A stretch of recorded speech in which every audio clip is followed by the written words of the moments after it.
Ortoprótesis y productos de apoyo. Ciclo de grado superior.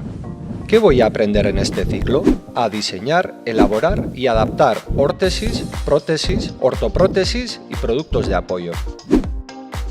Para ello, aprenderé aspectos de anatomía y patología.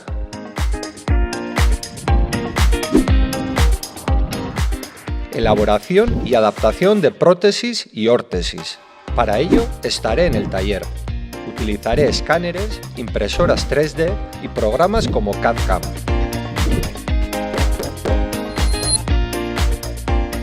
Elección y adaptación de productos de apoyo.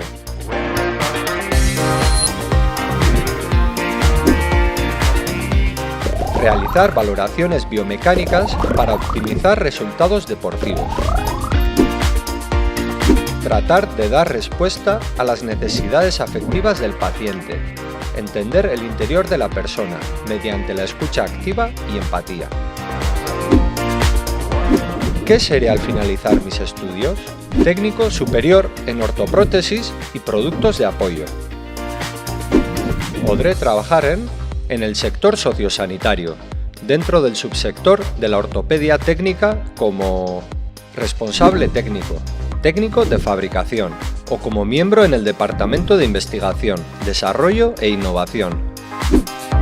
Y si quiero seguir estudiando, podré realizar otro ciclo de grado superior o un grado universitario de la familia sanitaria.